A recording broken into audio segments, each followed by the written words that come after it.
So I got the front seats off, but it's gonna be a few weeks before I can get to that because I gotta get a sewing machine, I gotta learn how to sew. So for now, this front bumper is coming off.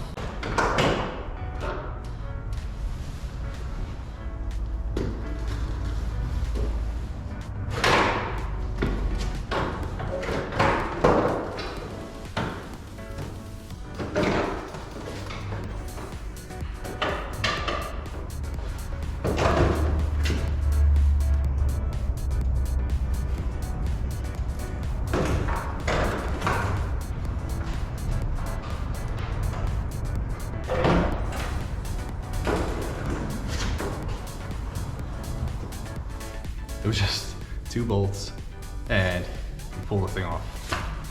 Man.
Section off now, and the chrome piece comes first. It's got a couple Phillips head screws surrounding it.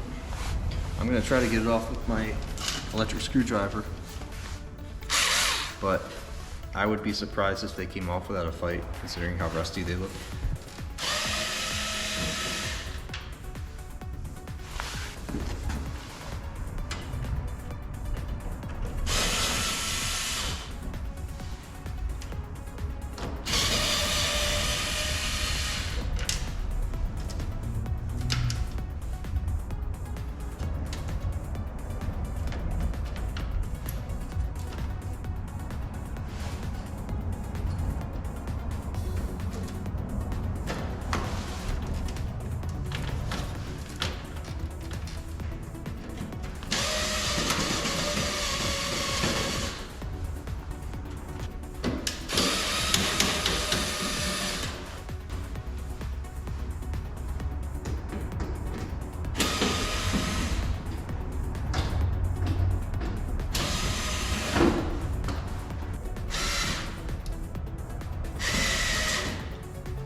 I think it's about time to start taking these front wheels off so I can access the suspension components and the subframe and see what kind of rust damage down there. I like to crack these loose when the car's on the ground because I can actually keep the wheel from spinning while I'm trying to loosen them. And then after that, I'll lift it off the ground when they're loose.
It's really rusted on there.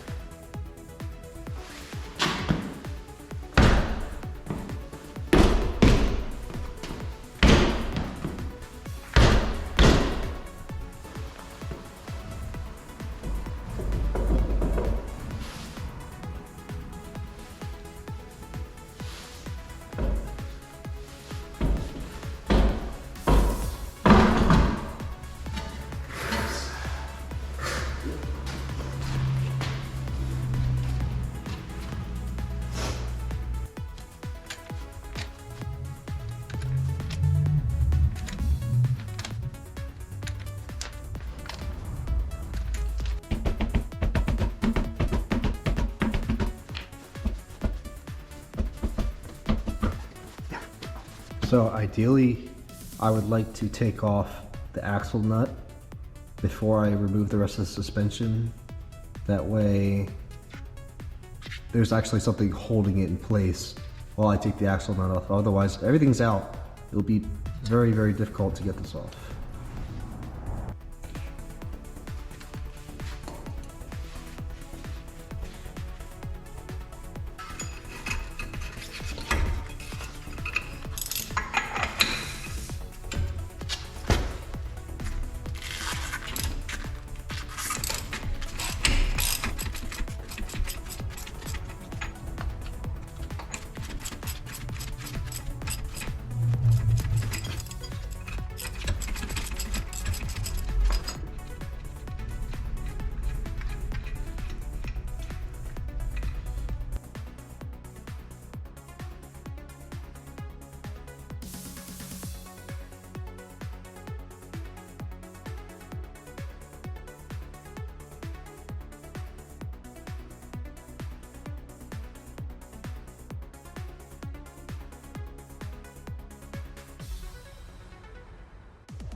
So there is a knuckle right around here. There's a knuckle down here. I think I need to split it to pull the control arm off of it, or get the lower ball joint off. So I can't even access it unless I think I have to turn the wheel all the way to the right to get this angled out so I can reach a, I'm just gonna use a flathead screwdriver and try to wedge it open. So something I overlooked is I could just undo the tie rod bolt right here and turn the strut myself. So I'm gonna try that.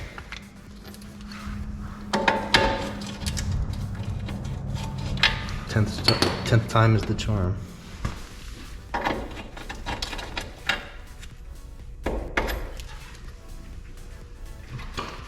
I was trying to get the tie rod out, and I didn't realize it was like a tapered bolt that goes into the steering knuckle.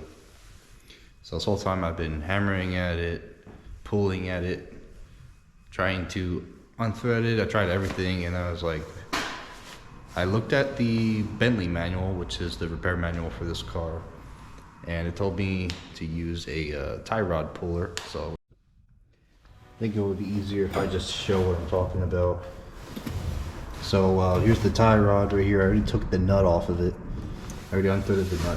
And this is the other side. I already got the driver's side, so I'm on the passenger side right now. And I figured I would just show what I did. So this is the tie rod puller, and it just goes over here. And it's very explosive when this tie rod actually comes off. So I start to tighten it on like that, and then I'll get my ratchet.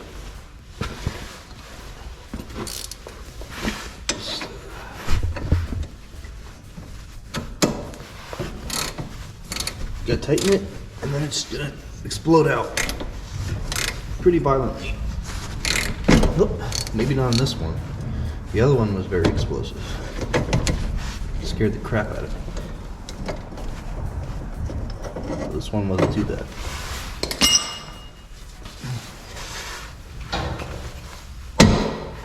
That one's out now.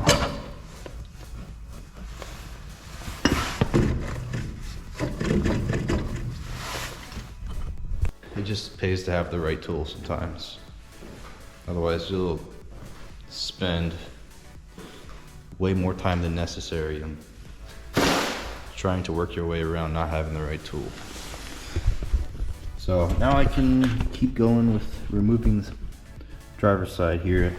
I already took the tie rod off, the anti-roll bar. This is basically just, this whole strut is just hanging here at this point. And the only thing I have to do to get it off now is undo, I believe it's these 3 bolts.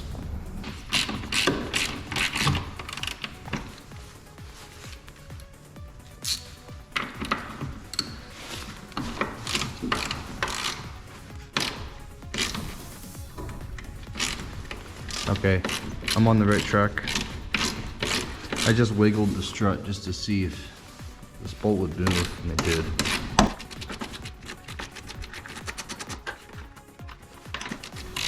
I'd really love to have one of those tools. It's like a ratchet, but it's like U-shaped, so you can just turn it like this, and it's very quick to get the nuts off.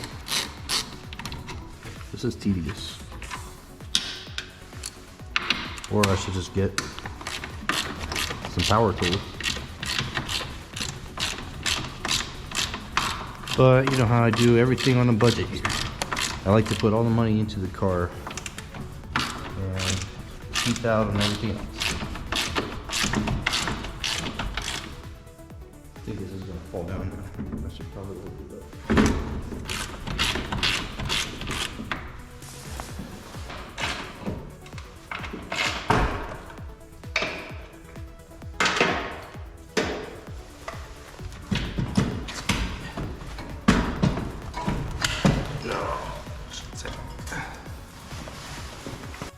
Time to get the control arm out. Oh, that was not good. Oh boy.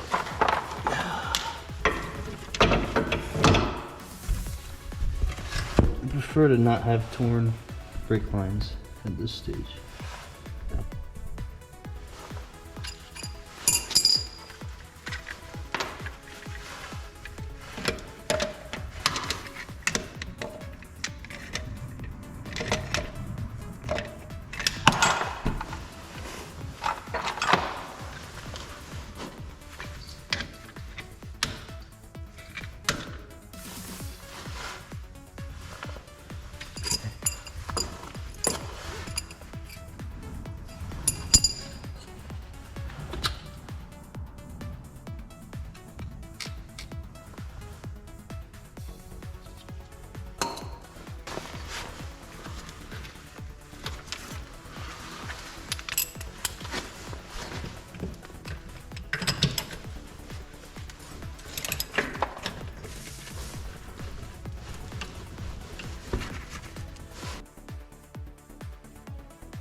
Now I was already planning to replace all the suspension components anyways, but I thought it'd be interesting just to take a look and see what kind of wear was on them. The first thing I'm looking at is the bushings here. This is where it mounts to the subframe, and let me get a flashlight so I can aim this here. So it's got some cracks in the rubber, so the bushing is no good. And on the ball joint here has a tear in it, although I may have done this myself when I was trying to remove it, so I don't know if you can see that. Yeah, right there. And interestingly enough, there's also some wear on the metal itself where the anti-roll bar attaches. It's kind of hollowed out, not hollowed out, but almost carved out an oval shape. You can see it there. It should just be a circle, but it's rusted and it's carved out an oval shape, I guess from the anti-roll bar rubbing against it. There's bushings that go in this. There's like a bushing that goes on each side, like that. But those are very, very worn and cracked. Yeah, they're terrible. So all that's getting replaced. Yeah, I changed my mind. I think I'm just gonna wait until I get the subframe down, because there's virtually no way I could fit this tool anywhere here. Yeah, I'll just wait till I get the subframe down. So now I'll attack the passenger side strut and control arm, take all that down, and then I can take the subframe off, no problem. When you see this, it's gonna seem like I did all this work in the span of a few hours, but in reality, it's been a couple of weeks. So here I am right now. I got the struts fully out of the car, I got the control arms out, and right now it's just sitting on the subframe. I think it's just like 4 bolts, so that shouldn't take me too long to get out. Here's the other side, also got that out. So in the span of making this video, I've acquired a bunch of different tools I was gonna need to take the engine out. So here's the engine stand. Actually got this, I got a pretty sweet deal on this from a guy who just had it sitting in his garage for a couple years. It's in pretty good condition. No major rust or anything. I got it for $50. And I picked up this Harbor Freight engine hoist, cherry picker, whatever you want to call it. I didn't pick it up used because nobody was really selling any for a good deal. The ones I did look at just look like absolute garbage, and people were not willing to lower the price on them. So I was like, look, if I'm gonna do this, I want one that's gonna be in good condition, it's gonna last me a long time. So I have everything I need, I think, to take the engine out. So right after I get the subframe out, it's time to start attacking this, and I'll be draining all the fluids, disconnecting hoses, fueling system, wires. It's gonna be a lot of work. Not gonna lie, it's gonna be a lot. Also, I've acquired this 5,000 emblem that I was missing from the trunk here. It just randomly came across on my eBay, so I figured I would pick it up. It was only $4. Can't go wrong with that. I wonder if this is painted over or what. Huh. Anyways, I'm gonna get this little frame down now.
Oh, here it is, and it looks beautiful.